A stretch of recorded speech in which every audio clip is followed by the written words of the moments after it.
এবারে আমের ফলন বেশ ভালোই হয়েছে। এবারে শাশুড়ি মায়ের জন্য কিছু না নিয়ে কেজি 5 আম নিয়ে যাব।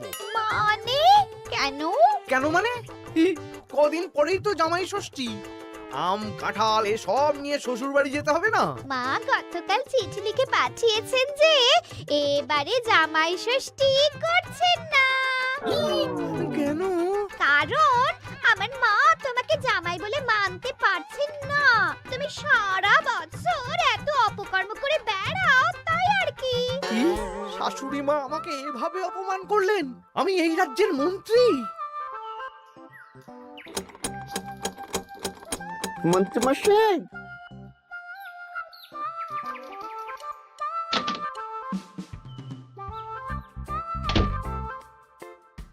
মন্ত্রীমশাই, কানাঘুষে খবর পেলাম গোপাল এবার ওর জামাইকে গলদা চিংড়ি ইলিশ মাছ দুটোই খাবে। বলিস কি রে? গোপালের বাড়িতে জামাই ষষ্ঠীতে হই হুল্লোড় হবে, খাওয়া দাওয়া হবে, আর আমি সেদিন বাড়িতে বসে আঙ্গুল কামড়াবো। ইস! তাহলে গোপালের হই হুল্লোড় ভেস্তে দিন। ঠিক বলেছিস। শোন, দুটো চিঠি লিখতে হবে, মানে ভালো কাউকে দিয়ে লেখাতে হবে। কি চিঠি? একটা চিঠি লেখা হবে গোপালের জামাইকে, আর আরেকটা চিঠি লেখা হবে গোপালকে। চিঠিতে কি লেখা থাকবে মন্ত্রী মশাই? গোপালকে যে চিঠিটা পাঠানো হবে সেটাতে লেখা থাকবে জামাই ঘুরতে যাবে বলে এবছর জামাই ষষ্ঠীতে তারা আসতে পারবে না। আর জামাইকে যেটা পাঠানো হবে সেটাতে লেখা থাকবে গোপাল এবার রাজবাড়ির কাছে খুব ব্যস্ত, তাই জামাই ষষ্ঠীতে কোনো আচার অনুষ্ঠান করতে পারবে না, তাই এবারে জামাই ষষ্ঠী হবে না, তাই তো? একদম তাই। তোরা এই চিঠি পাঠানোর ব্যবস্থা কর। অন্তত নিজের মনে শান্তি না থাকলেও গোপালের অশান্তি দেখলে একটু তো সুখ হবে।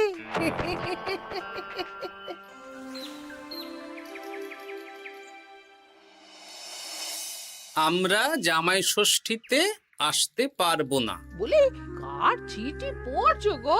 আমাদের জামাই লিখে পাঠিয়েছে গো, এবারে ওরা আসতে পারবে না। ওরা নাকি বাইরে কোথায় ঘুরতে যাচ্ছে। বলো কি? সারা বছর একটা দিন একটু জামাই আদর করার সুযোগ পাই, এবারে সেটা হবে না? আমিও তো তাই ভাবছি গিন্নি, জামাই বাবা জীবন ঘুরতে যাওয়ার আর সময় পেল না।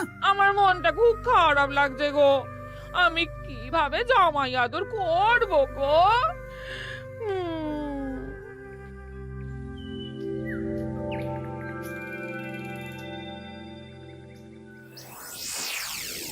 জামাই বাবার জীবন, এই বছর আমি রাজসভার কাজে খুব ব্যস্ত থাকবো, তাই এবারে জামাই ষষ্ঠী পালন করতে পারবো না। তোমাকে আর মিনুকে পরে একদিন খাইয়ে দেব। আমার আশীর্বাদ নিও, ভালো থেকো।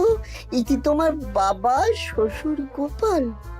হ্যাঁ, এই তুমি কার চিঠি পড়ছো গো? তোমার বাবার চিঠি গো। কি লিখেছে গো চিঠিতে? এবারে জামাই ষষ্ঠী হবে না, আমার খাওয়াও হবে না। হ্যাঁ নয় হ্যাঁ, দূর দূর, ভাল লাগে না।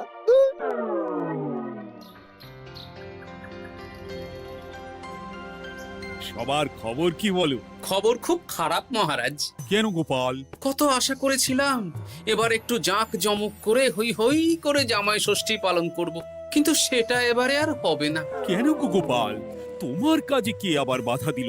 জামাইকে ডাকো, খাওয়াও, সেদিন রাজসভা ছুটি থাকবে, কোনো চিন্তা নেই। যদি জামাই না আসে তাহলে জামাই ষষ্ঠী কি করে হবে মহারাজ? হ্যাঁ, জামাই ছাড়া জামাই ষষ্ঠী? না না না, তা কি করে হবে?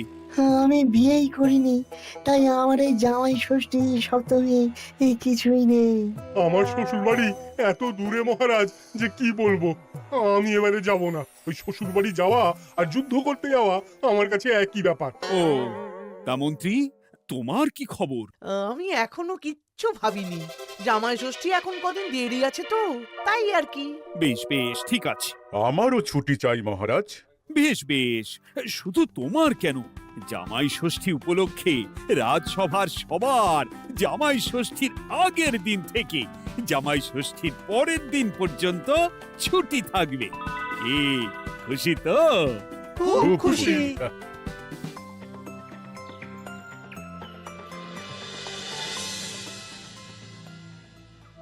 এ কি গো গিন্নি, আজ শুধু আলু সেদ্ধ আর ভাত? আমার মনটা ভালো নেই। তোমার ইচ্ছে হলে তুমি নিজে রান্না করে খাওগে যাও। তা তোমার আবার কি হলো? কি হলে তুমি জানো না বুঝি? আমাদের জামাই আসবে না। প্রত্যেক বছর উপোস করে থাকি, জামাই বাবা জীবনকে খাওয়ায়। জামাইকে খাওয়ানো কত কত পুণ্যের কাজ। ও এই ব্যাপার, তুমি খাওয়াতে চাও তো? শোনো গিন্নি, আমার মাথায় একটা বুদ্ধি এসেছে। এতে তোমারও পুণ্য লাভ হবে। কি বুদ্ধি শুনি? আমাদের রাজ্যের বেশ কয়েকজন জামাইকে খাওয়ালে কেমন হয়? মানে যারা ধরো জামাই ষষ্ঠীতে শ্বশুর বাড়িতে যেতে পারবে না। মানে মানে এই যে ধরো না, আমাদের সেনাপতি তো দূরে শ্বশুর বাড়ি বলে এবছর যাবে না। ওকে বা ওর মতন আর কয়েকজনকে যদি জামাই ষষ্ঠীর দিন আমরা খাওয়াই, তাহলে কেমন হয় গিন্নি? তাহলে তো বেশ ভালোই হয় গো। এই বছর আমাদের নিজেদের এক জামাইকে না খাওয়াই, অনেক জামাইকে একসাথে খাওয়াবো। হ্যাঁ, বেশ, তাহলে তুমি গ্রামে কয়েকজন জামাই খোঁজো। ঠিক আছে গো, ঠিক আছে। আমি আজ বিকেলে দেখছি।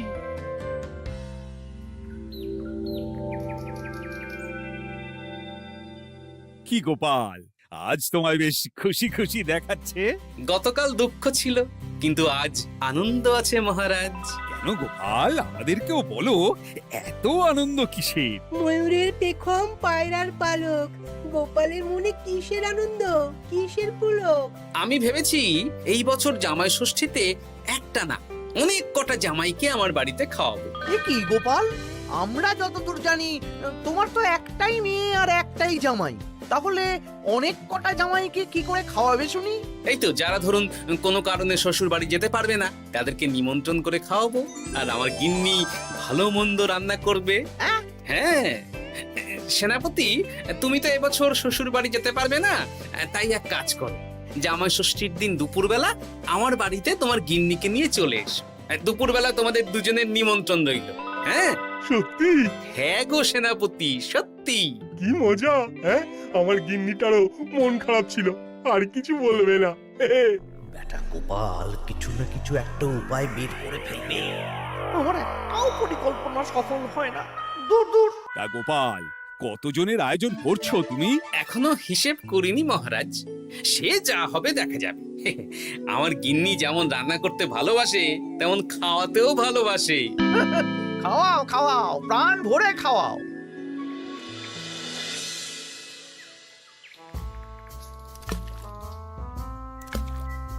আমার প্রত্যেকটা পরিকল্পনাতে গোপাল এইভাবেই জল ঢেলে গেল চিরকাল। কি আর করবেন, ছেড়ে দিন। ও আপনার চিরশত্রুই থাকবে। না না না না না, ছাড়া যাবে না। তোরা বুঝতে পারছিস না, এভাবে গোপাল গণজামাই ভোজন করিয়ে কত মান সম্মান বাড়িয়ে নেবে। হ্যাঁ, আপনার কূটবুদ্ধি আর গোপালের শ্রীবৃদ্ধি হবে। একদম বাজে কথা বলবি না। মাঝে মাঝে বুঝতেই পারি না তোরা কার দলে। একেবারে আপনার দলে। আমাদের উপরে খাপ্পা হবেন না, আমরা গোপালকেই ধাপ্পা দেব। বেশ বেশ, শোন তাহলে, গোপাল যখন এত লোকজনকে খাওয়াবে, তখন নিশ্চয়ই বাজার দোকান ভালোই করবে। হ্যাঁ, তা তো করবেই। গোপাল তো আর নিজের ঘরের ভিতরে চাষ করেন না, সবই বাজার দোকান থেকেই কিনতে হবে। তোরা আজ থেকেই সব দোকানে দোকানে খোঁজ নিতে শুরু করে দে, গোপাল কোথায় কি কি বায়না করছে। আচ্ছা, তারপর ওই মালপত্র বাজার দোকান থেকে আর গোপালের বাড়িতে যেন না পৌঁছয়, সেই ব্যবস্থাটা করতে হবে। মানে বলতে চাইছেন গোপাল বাজার দোকান থেকে বড় কিছু নিয়ে বাড়ি ঢোকার আগেই সেটা ওর হাত থেকে ছিনতাই করতে হবে, তাই তো? একদম তাই। যা, এক্ষুনি সব দোকানে দোকানে খোঁজ নেওয়া শুরু কর। ঠিক আছে মন্ত্রী মশাই।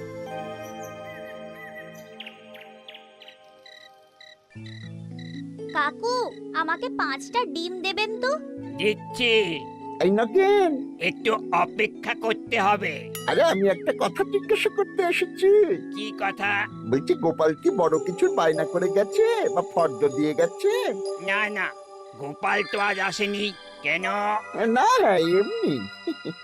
এ কি, বটা কাকা দাদুর খোঁজ খবর নিচ্ছে কেন?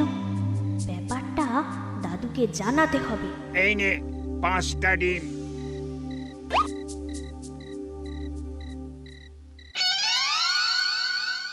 বাসমতি চাল 5 কিলো, মুগ ডাল 3 কিলো। একটু পায়েসও তো বানাবো। গোবিন্দভোগ চালটা লিখেছো তো? হ্যাঁ, এই তো লিখছি। হ্যাঁ, গোবিন্দভোগ চাল 2 কিলো। দাদু দাদু, তোমরা কি বাড়িতে কোনো অনুষ্ঠান করছো? হ্যাঁ, তা তোকে কে বললো রে? পুটির বাবা মাও তো আসবে গো জামাই ভোজনে। ও বাড়িতেই হয়তো জেনেছে। বাড়িতে না, মুদি কাকার দোকানে। বটা কাকা একটু আগে মুদি কাকাকে জিজ্ঞেস করছিল গোপাল দাদু কোনো বায়না করেছে নাকি। বটা জিজ্ঞেস করছিল? আমি যতদূর জানি বটা তো অবিবাহিত। তাহলে জামাই ষষ্ঠীর ভোজের ব্যাপারে ওর এত কিসের চিন্তা? হ্যাঁ, তাই তো, গ্রাম থেকে তো পুটির মা, বাবা আর ভোলার বউ আসবে বলেছে। ওদিকে সেনাপতি। তাহলে এই পুটি, বলো দাদু। ওই বটা তো আমাদের মন্ত্রী মশাইয়ের ডান হাত। তুই আর তোর বন্ধুরা মিলে ওদের উপর একটু নজর রাখতো। কোনো সন্দেহজনক কিছু জানতে পারলেই আমাকে বলবি। আচ্ছা দাদু, আমি এই ডিমগুলো বাড়িতে রেখেই বেরিয়ে পড়ছি। কিন্তু খুব সাবধানে, ব্যাপারটা খুব গোপনে। আচ্ছা। আমার আয়োজন নিয়ে এত কৌতূহল কিসের? এই পুটি, সেই কখন থেকে এই ঝোপের আড়ালে মশার কামড় খাচ্ছে। চুপ চুপ, ওই তো ওরা মন্ত্রী মশাইয়ের বাড়িতে ঢুকছে। চল তাহলে জানলার ফাঁক দিয়ে শুনি। কিরে, কোনো খবর পেলি? না মন্ত্রী মশাই, এখনো অব্দি গোপাল কোনো দোকানে মালপত্রের বায়না করেনি। মনে হচ্ছে এখন ফর্দ বানাতেই ব্যস্ত। ওই ফর্দের একটা জিনিসও গোপালের ঘরে যেন না ঢোকে। সব ভেস্তে দিতে হবে, বুঝলি? সব ভেস্তে দিতে হবে। তোরা সব সময় নজর রাখ গোপালের উপর। সে তো রাখছি মন্ত্রী মশাই। গোপাল কোনো দোকান থেকে একটু বেশি মাল কিনলেই হাওয়া করে দিবি, কেমন? এ নিয়ে আপনি কোনো চিন্তা করবেন না। দেখলেন তো, গোপাল আর গোপালের জামাইকে এমন চিঠি পাঠালাম, ব্যাটারা দুদিকেই বোকা হয়ে গেল। চিঠি পড়ে গোপাল ভাবছে জামাই আসবে না, আর জামাই ভাবছে আয়োজন হবে না। কেউ বুঝতে পারলো না যে চিঠিটা আপনি পাঠিয়েছেন। এইরকম ভাবেই এবারেও সূক্ষ্ম কাজ করতে হবে।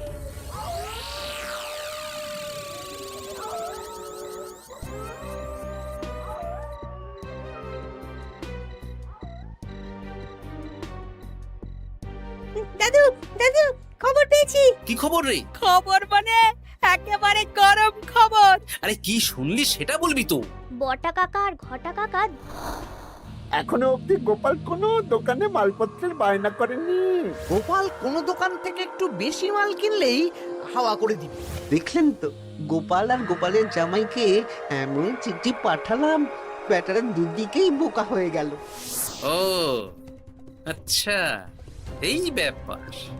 তার মানে মন্ত্রী মশাই আমাকে টুপি পরিয়েছেন। সাবাস বাচ্চারা, সাবাস। তাহলে আমাদের এবার দাদু খাওয়াবে তো?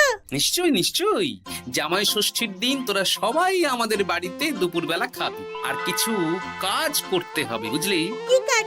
বলো দাদু, বলো। আমি যে বড় ফর্দ বানিয়েছি সেটা অনুযায়ী একসাথে আনা যাবে না, অল্প অল্প করে তোরা নিয়ে আসবি। আমিও আনবো। বুঝে গেছি দাদু, তাহলে কেউ সন্দেহই করতে পারবে না। একদম তাই।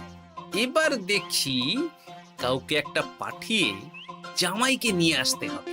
হয়তো জামাই আমাকে ভুল বুঝেছে।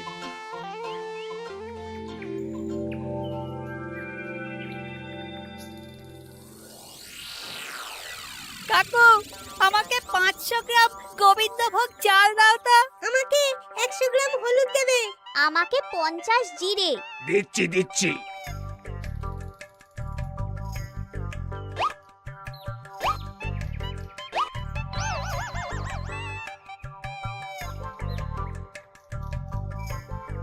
আরে ওই তো গোপাল। ভাইয়া, আমাকে 200 গ্রাম সর্ষের তেল দাও তো। দিচ্ছি গোপাল দাদা, দিচ্ছি।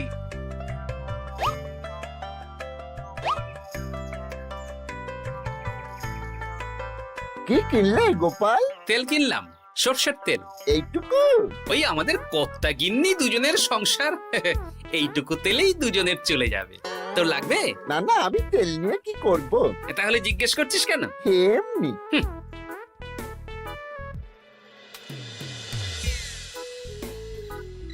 গোপাল এখনো কোনো দোকানে বায়না করলো না? না না, শুধু একবার 200 গ্রাম সর্ষের তেল কিনলো আর বিকেলে 250 গ্রাম গোবিন্দভোগ চাল। যাব বাবা, এই জামাই ষষ্ঠী তো চলে এলো, তাহলে কেনাকাটা কবে করবি? সেটাই তো বুঝতে পারছি না। আমি তো বাজারের দিকে নজর রাখছিলাম, দেখি গোপাল মাত্র 1 কেজি আলু আর 500 গ্রাম পেঁয়াজ নিয়ে বাড়ি চলে গেল। এই তো মহা মুশকিল হলো। আহা, তোরা 2-3 দিন পর একবার গোপালের বাড়িতে নজর দিস তো। ঠিক আছে।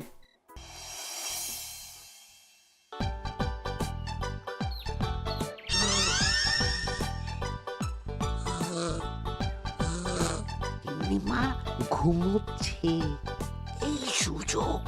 চল পাঁচিল টপকে রান্নাঘরের পিছনে যাই। হ্যাঁ চল।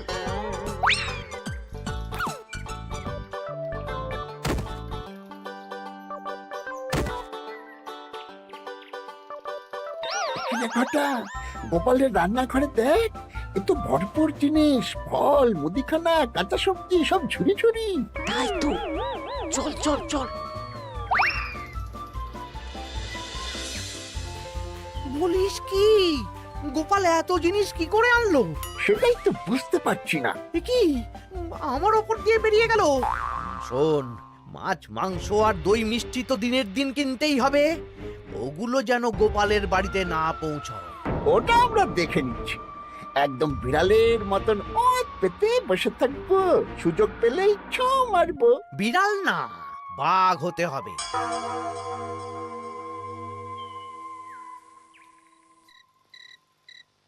বলি আজ বাদে কাল তো জামাই ষষ্ঠী, কিন্তু মাছ মাংস দই মিষ্টি সেটাও আসবে গিন্নি।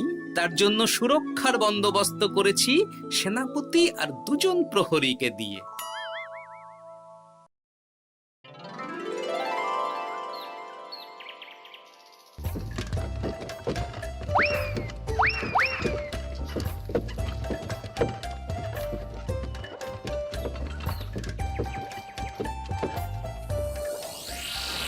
বেটা গোপালকে মাছ মাংস দই মিষ্টি নিয়ে এই রাস্তা দিয়েই ফিরতে হবে। বাড়ি পৌঁছাতে পারবে না, তার আগেই হবে আক্রমণ।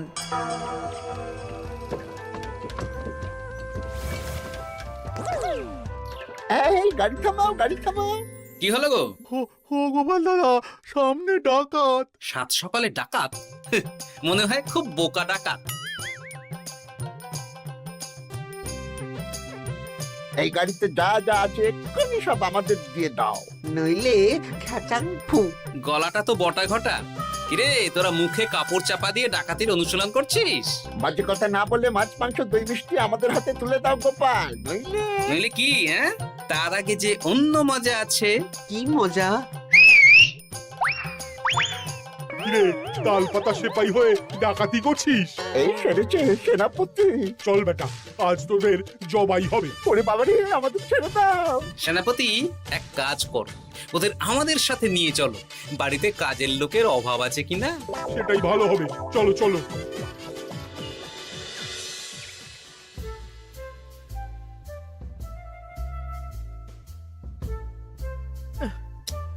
ওহ, কি এত বেলা হয়ে গেল, এখনো বেটারা এলো না। যাই তো একবার গোপালের বাড়িতে ঢু মেরে দেখি। উফ, এ কোথায় যে গেল বটা ঘটা? বাবা বাবা, খাওয়া দাওয়া কখন শুরু হবে? এই তো জামাই বাবা জীবন, মাংসটা হয়ে গেছে, বটা মাছ ধুতে গেছে, ও এলেই মাছ ভেজে সর্ষে ইলিশ বানানো হবে। উফ, আমার যা তর্স হয়েছে না। এ বাবা, এ তো বিশাল আয়োজন। এ কি ঘটা কাঁঠাল ছাড়াচ্ছে? এই এই ঘটা, তুই এখানে কি করছিস? আরে মন্ত্রী মশাই যে, আসুন আসুন আসুন, দেখুন বিনে পয়সায় একটা আম কাঁঠাল ছাড়ানোর লোক রেখেছি। মানেটা কি? গোপাল দাদা, সব মাছ ধোয়া হয়ে গেছে, এবার আমি কি করব? এ কি বটা মাছ ধুচ্ছে? হ্যাঁ, এবার সর্ষে বাটবে। আপনার সব পরিকল্পনা বানচাল হয়ে গেছে মন্ত্রী মশাই। এই সেরেছে। তার মানে গোপাল সব জেনে গেছে। পালিয়ে যাবেন কোথায়? হ্যাঁ, আমাকে ছেড়ে দাও। বটা ঘটা বলেছে যে আপনি নাকি শ্বশুর বাড়ি থেকে নিমন্ত্রণ পাননি, সেই দুঃখে এই কুকর্ম করতে চেয়েছিলেন। হ্যাঁ গোপাল, হ্যাঁ, এই দুঃখ কাকে বোঝাবো গোপাল? তাই আজ এই খুশির দিনে আপনিও আমার বাড়িতে জামাই ভোজ খাবেন। সত্যি? 100% সত্যি। আজ আর কোনো শত্রুতা না করে আসুন, ভালো করে হাত পা ধুয়ে ঘরে বসুন। সত্যি গোপাল, তোমার মনটা কি বড়। মন না, পেট। এই সেরেছে, মন্ত্রী মশাই আর গোপালের ভাব হয়ে গেল। তাহলে আমরা এবার থেকে কার হয়ে কাজ করব? আমাদের বাড়িতে সকালে বাসন মাজবি আর রাতে ওনার বাড়িতে। হ্যাঁ, জয় গোপাল বাবা শ্বশুরের জয়। শুভ জামাই ষষ্ঠী।